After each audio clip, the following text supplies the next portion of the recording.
आज का हमारा विषय है उत्पादक का संतुलन, जिसे हम न्यूनतम लागत संयोग भी कह सकते हैं। जिस प्रकार हम तटस्थता वक्र और समलागत रेखा के द्वारा, तटस्थता वक्र और कीमत रेखा के द्वारा उपभोक्ता का संतुलन निकालते हैं, ठीक उसी प्रकार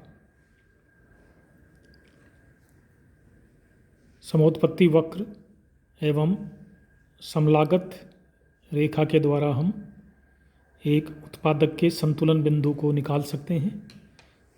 यहाँ हमारा उत्पादक के संतुलन बिंदु से तात्पर्य है वो बिंदु जहाँ उत्पादक को कम से कम लागत पर अधिक से अधिक उत्पादन प्राप्त हो रहा हो, क्योंकि वही बिंदु उत्पादक के लिए अधिकतम लाभ का बिंदु होता है। इसे इस रेखा चित्र के द्वारा मैं आपको स्पष्ट कर रहा हूँ। वो ये 0x अक्ष पर हमने साधन x को मापा है और 0y अक्ष पर साधन y को हम माप रहे हैं। AB जो रेखा है इसको हम कहते हैं समलागत रेखा। जैसा कि प्रीवियस वीडियो में मैंने आपको बताया था, समलागत रेखा की ये विशेषता होती है कि इसके प्रत्येक बिंदु पर उत्पादक को समान लागत वहन करनी होती है। चित्र में I1, I2, I3 ये क्रमशः समुत्पत्ति वक्र हैं, जिसको हम आइसोकाउंट कर्व कहते हैं। I1 का उत्पादन है 10 इकाई, I2 का उत्पादन है 20 इकाई, I3 का उत्पादन है 30 इकाई।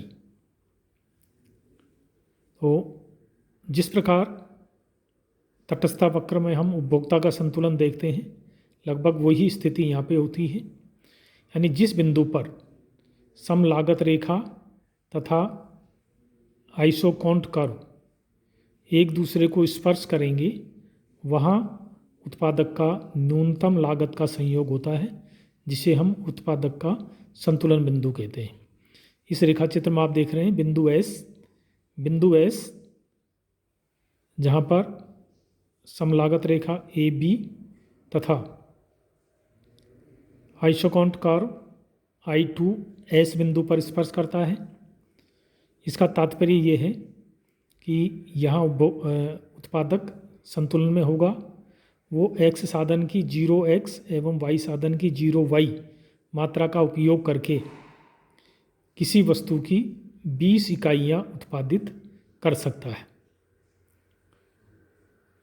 अब माना कि उत्पादक S बिंदु पर न रहकर R और T पर आता है, क्योंकि ये भी उसी समलागत रेखा पर स्थित हैं, तो यहाँ उत्पादक का संतुलन स्थापित इसलिए नहीं हो सकता क्योंकि यहाँ लागत तो बिंदु S के समान ही है, किंतु उत्पादन इससे आधा रह जाएगा। R एवं T बिंदु पर लागत S के बराबर ही आएगी, लेकिन उत्पादन जैसा कि आप देख रहे हैं ये आइसोकाउंट कर्व I1 पर स्थित हैं, जहाँ उत्पादन 10 यूनिट है,